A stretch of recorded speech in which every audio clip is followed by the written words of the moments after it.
Ова издание на луѓе и места слободно може да го прекрстиме во луѓе и птици. Тргнавме кон Тетовско, во подножјето на Шара, да ве запознаеме со неколкуте влюбеници во украсните птици. Птици кои не сме навикнати да ги гледаме по дворовите кај нас, несекојдневни примероци на домашни, но и диви птици. Непроштено е нашата прва дестинација. Ќе ве запознаеме со Ванчо Илиевски, влюбеник во украсните птици и активен нивен промотор како кај нас, така и во регионот. Повеќе од 10 години трае посветеноста на Ванчо кон новие украсни кокошки. Денес, иако живее во град, секое слободно време го поминува во родното Непроштено, каде одгледува повеќе од 15 видови несекојдневни украсни птици од целиот свет. Секогаш е шарено и весело во неговиот двор.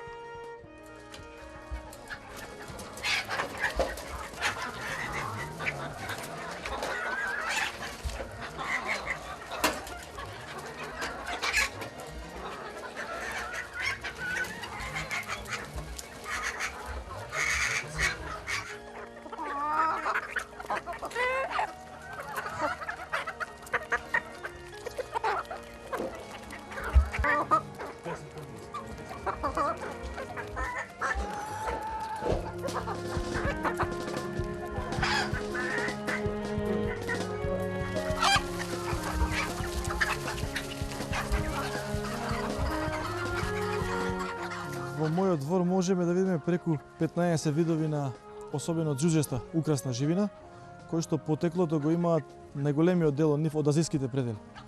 Односно, тоа се птици кои што потекнуваат исклучиво од Јапонија и од Кина, но се усовршувани во европските држави, оние се разбира западноевропските најразвиени држави.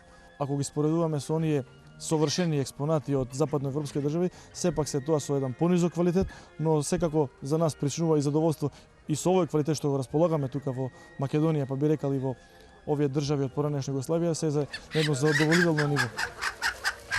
Живеејќи во село, значи уште најмалата возраст, секогаш сум бил во контакт со разни видови на птици и живот. Но мојата поголема, да речем, активност околу одгледувањето на овие, би рекал, специфични екзотични птици беше во ситуацијата можеби пред едно 11 години, кога посетувајќи неколку саеми, првенствено во Србија, навистина имав можност да видам поретки видови на украсни птици, односно живина која што едноставно ми изгледаше многу специфична за наши услови. Потоа како континуирано продолжував со набавка на овие птици, навлегував, би рекал, во тајните на одгледувањето на украсни птици, се запознавав со голем број на врвни одгледувачи, особено од Хрватска и Србија, кои што едноставно ми подпомагаа во одгледувањето и начинот на одгледувањето, така што со задоволство можам да кажам дека денеска располагам со голем број на, би рекал, екзотични украсни живина кои што потекло имаат од целиот свет.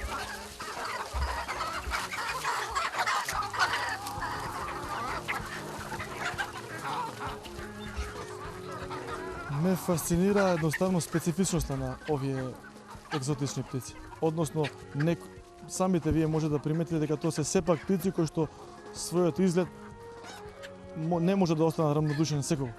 Било без разлика дали сте влюбеник во разни видови на украсна живина, би рекал, едноставно специфичноста, посебниот изглед. Сум имал можност да видам навистина разни птици и едноставно желбата беше да се чуваат овие птици во нашата држава првенствено, а и желбата во нашиот двор да имаме едноставно птици кои што не можат секој да ги поседува, птици кои што навистина заслужуваат едно посебно внимание. Од кажувањето на нашиот соговорник дознавме дека ова хоби низ светот е привилегија на побогатите. Во нивните дворови често може да сретнете ваква гледка, или можеби некој редок пример на коканкини, шабо, холандски белучаби. Со овој вид на хоби може да се занимава секој. Секој кој што има љубов према одгледувањето на украсни птици и живот. Но можам да кажам дека во западноевропските држави, па дури и во соседните држави, овој вид на хоби исклучиво добро ситуирани господа се занимаваат со овој вид на хоби. Затоа и нивото на одгледување, односно начинот на одгледување е далеку на едно повисоко ниво. Ги познавам одгледувачи навистина од Србија, од Хрватска, каде што постојано сум во контакти со одгледувачи. Тоа се луѓе кои што нивните занимавања дозволуваат да се занимаваат со ова хоби. Затоа што може на видум вака изгледа овој вид на хоби одгледувањето едноставно, но навистина специфичната храна, посебниот начин на одгледување, нежноста на птиците, набавката на самите птици кои што коштаат поголеми средства. Сепак тоа не се обични видови птици, захтеваат поголеми средства. Навистина можам да ви пренесам едно искуство од изложбата во Нинберг пред 2 години, каде што имав можност да учествувам. Изложбите ги посетуваат преку стотици илјади обожаватели, одгледувачи на украсни птици и живот. Тоа е престиж во светски размери гледано. Значи тоа е се луѓе високо ситуирани, односно престижот за да се има најубавиот експонат во својот двор е навистина едно посебно уживање, би рекол. Тоа се птици кои што самата стандардизација, односно самиот посет на таа птица кој што ги исполнува на сите елементи, каде што е птици кои што се препишани, стандардот е препишан од Европскиот сојуз на одгледувачи на украсни птици. Секој експонат има соодветен стандард како таа треба да изгледа во однос на бојата, во однос на држењето, во однос на сите оние потребни ситни елементи. Ова е на пример холандска кокошка. Карактеристична е капата што ја поседува и бојата. Одноставно се одгледува во неколку варијанти, во крупна категорија и патуљаста. Ова е џуџеста, така наречена џуџеста грореста холандска кокошка, каде што би рекал дека е ова висок квалитет на експонат. Овие експонати се набавени од Вировитица, од Република Хрватска, каде што во мојата одгледувачица имам неколку примери кои би рекал на квалитетни експонати, каде што едноставно, како што кажавме, капата треба да биде што поголема, а основата на бојата мора да биде грорест. Ги имам во неколку нијанси, значи бела холандска кокошка, црна и грореста. Би рекал дека ова е високо квалитетен експонат, но навистина ова е млад, се очекувам во идниот период да ја добие потполната форма.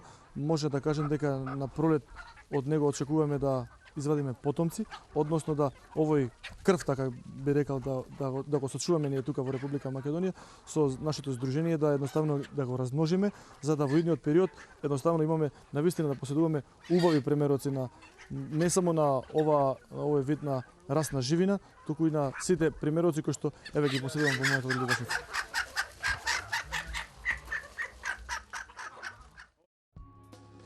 Ова е коканкина. Самото име зборува дека потекнува од Кина, односно од азијските предели. Овој експонат е набавен во Република Србија пред едно 2-3 години. Во моментов ова е коврџава или фризиран пердув, како што можете самите да прибедите, нема нормален пердув, односно се одгледува во неколку варијанти и комбинации.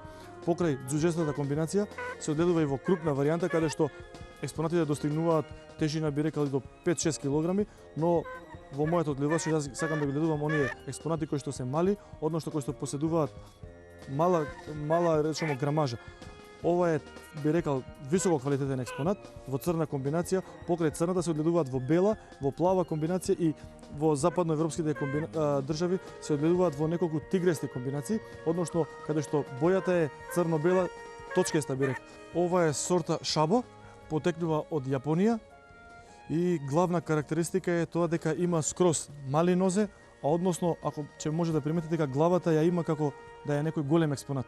Односно, големината на главата, кратките нозе и опашот кој го треба да го држи по агол од 90 степени се главните карактеристики. Шарпланинскиот пејач е македонски вид петел, кој импресионира со должината на своето пеење. 18 секунди е рекордот на овој примерок. Тие 18 секунди го прават атрактивен овој пејач за колекционерите широм светот. шарпланинскиот пејач. Тоа е еден вид на живина која што карактеристична е должината на пеењето.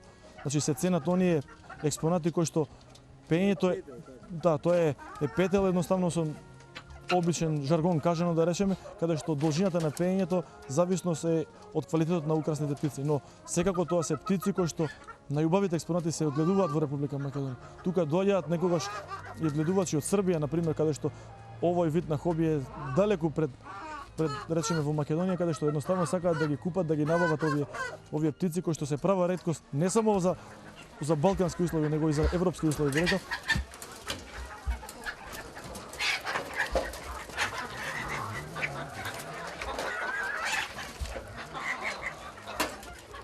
Дијамантски петел е здруженијето кој го формирале Ванчо и неговите другари. Сите влюбеници во украсната живина. Одгледувањето тука во Република Македонија е на самиот почеток, би рекол. Но еве, благодарение на една група одгледувачи на ниво на Македонија, првенствено ентузијасти, навистина сакаме да направиме нешто ново, нешто интересантно, да нашето хоби едноставно да можеме да го презентираме пред целокупната јавност, за да можеме едноставно сите ние тој период да се дружиме, да разменуваме искуства, да разменуваме разни видови на експонати. Сакајќи да го масовиме ова хоби кој што заслужува едно посебно внимание, едноставно го создадовме нашето здружение Дијамантски петел, кој што еве функционира 2 години во Република Македонија. Со задоволство можам да кажам дека минатата изложба беше посетена од голем број на влюбеници на украсните птици, луѓе кои што едноставно сакаат да видат нешто специфично, сакаат да видат нешто ново во Република Македонија. Сите оние кои што се одгледувачи имаа можност да ги презентираат своите птици пред целокупната јавност. Доведовме врвни одгледувачи од Хрватска кои што ги оценуваа нашите птици, имаа можност да видат, би рекал, екзотични разни видови на украсни птици, но посебен акцент ставивме на одгледувањето на специфични украсни птици кои што потекнуваат од Република Македонија. Тоа навистина беше една убава можност да ние како првенствено Република Македонија ги покажеме нашите птици, оние автохтони украсни во моментов украсната масарка, односно македонски ружан, како што во соседството ја нарекуваат. Тоа е птица која што најубавите експонати се одгледуваат во Република Македонија, но како што и во другите сфери на нашето живење имаме проблеми околу чувањето на нашето автохтоно богатство, односно подценувањето на сите оние елементи што ги имаме ние во Република Македонија, така и случајот и со одгледувањето на овие украсни птици. Секако напоменав дека тоа е проблем со нашиот менталитет, можеби нашата неукост, нашето незнаење, да едноставно го патентираме оно што го знаеме.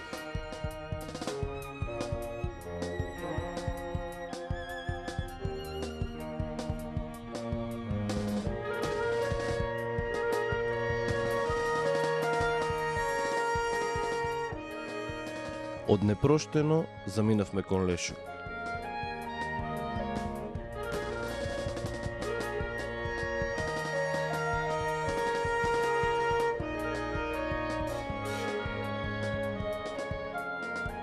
Мирче Божиновски е влюбеник исто така во украсните птици.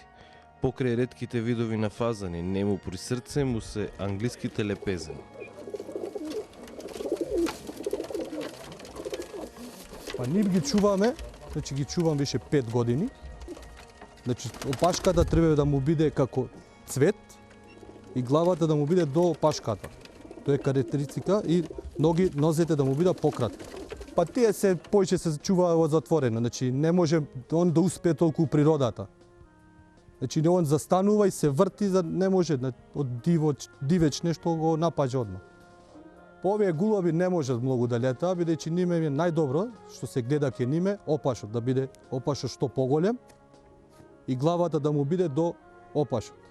Значи јас сум обожател на лепезани, на фазани, така почнавме да чуваме птици. Моментално имаме сребрен фазан, монголски фазан, дијамантски фазан и дивите фазани што и постојат кај нас овдека. Па ке ниме карактеристика, парењето им е карактеристика, значи они ке се пара со крилат исто како колибри, брзината ги има.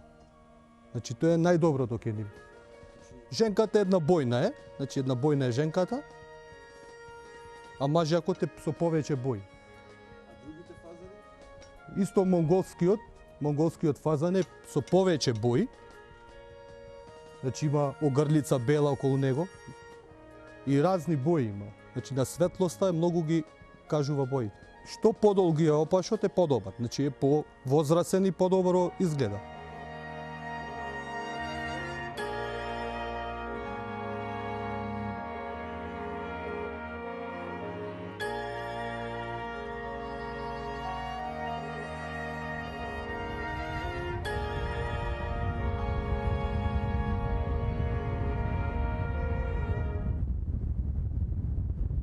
Патот во ова издание на Луѓе и места, или како што ја крстивме на почетокот Луѓе и птици, не однесе и во селото Варвара. Тука можевме да се увериме во големото пријателство помеѓу човекот и животните. Зоран Симовски пред повеќе од 20 години ја имал желбата и визијата да си направи свое животинско царство некаде надвор од градот. Денес, таа желба и визија се реализирани. Мора да признаеме дека видливо беше пријателството помеѓу овој влюбеник во природата и неговите животни.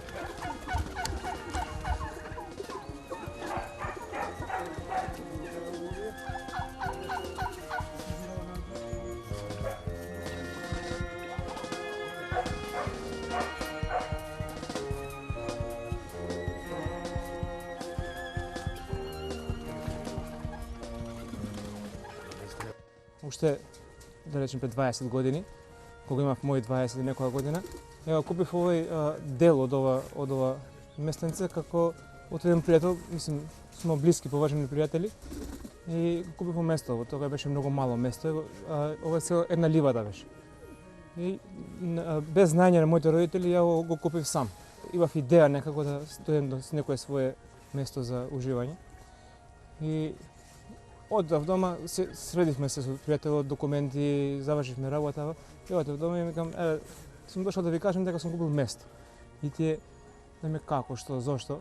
И викам, се си договараме, ќе ви носим да видим. И кога дојдевме првиот утисак, што беше комшијата, до тогаш не се познававме, се запознавме, викам, комшија сум дошли сега дека да сум купил место, сакам да правим викендица. Кога видов моите родители, што сум купил, односно тоа беше едно чисто брдовито место, се фатија за глава. Што е ова, што ќе правиме со ова? Така да, јас сум бев решен, имав своја визија околу тоа и решив. Кога почнав да работам, фала Богу, со пријатели, помошни пријатели, ова се е копано рачност, нема начин, без машинерија, без ништо. Кога почнав да изгледа нешто подруго, моите родители почнале да се радуваат со тоа, многу ми помагнале, значи, у животот. Секој ден биле со мене и така почна полека да се ствара нешто убаво. И кога ти имаш желба за тоа, секој ден се повише доаѓаше до што го гледате сега. Ова е многу постигнато за кратко време, така што мислим дека уште малку имам некои работи да ги довршам. Кога почнав прво со обични кокошки, зајци и со гулаби. Рачунав дека тие се животни кои што најлесно можеш да ги, пошто живеем у Тетово, тука патувам секој ден доаѓам и напорно да се издржи. И се надевам дека со тоа само ќе успеем да се направим ќеф на душата, како да кажем. Потоа почна да се надградува тоа. Сега ќе направиме и со фамилијата, со децата исто, ми се многу големи любители на животни. Се ќе земеме ќурки, ќе земеме шатки, па така да само се надградува да дојдеме до едно убаво мини зоолошка, така наречена. Моето работно време до 3:30 додека одам дома е 4. После тоа секој ден доаѓам тука за да успеем да ги нараним. Сега е зима, се стемнува порано и морам да стигнем побрзо за да успеем да ги прехраним, да ги донесем, затоа што само кога ќе погледнете 7 врсти на животни има најмалку. Значи 7 на секој треба да дадеш посебна вода, на секој посебна храна, па по 3-4 врсти на храна им давам за да може да ги издржа зимата, пошто зимата е тука е ладна. Така да напорно, меѓутоа мислим дека ми се исплаќа, пошто цело лето тука уживаме, значи фамилиарно, со другари, со пријатели. Највише ги има пернатите животни, значи пауните ги третираме како нешто како најубави дел. Ќурано со ќурките, ове бисерката, така наречена билбилика народски, шатки, 3 врсти на кокошки имаме, гулаби и загари, кучиња загари обично чувам, за зајци. Зајци, питоми и диви или? И питоми и еден див случајно го набавив тој и сега имам еден див. Питомите се затворени и ако ги пуштам од на пролет, на есен ги затворам затоа што е сега иде зима и мора да се спремимо за зима.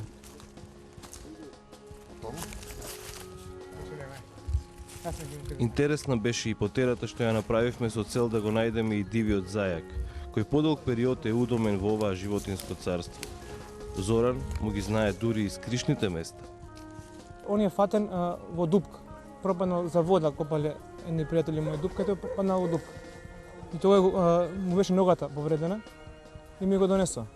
И ние успеавме да му излечиме ногата, со питомите зајаци се смири и те гледа дека може да му дојдеш блиску до него и не бега, не е проблем, си живи со животните. Си знае кај има храна, кај има вода, све, значи не е проблем. Мене идејата ми е да чувам животни што контактираат со луѓето. Значи не сакам да чувам како например фазани, например птици што се затворени. Мене ми е потребно и така и гледам да сите контактираат со животните мои. Значи кој да дојде тука, слободно со нас може да игра фудбал, кошарка, одбојка, тука да го од тебе да биде животни, да ги раниш, од рака да им даваш. Значи што е многу интересно па се децата. Например, у летниот период кој ние сме тука лето нон-стоп, значи за летниот распуст сме цел распуст тука.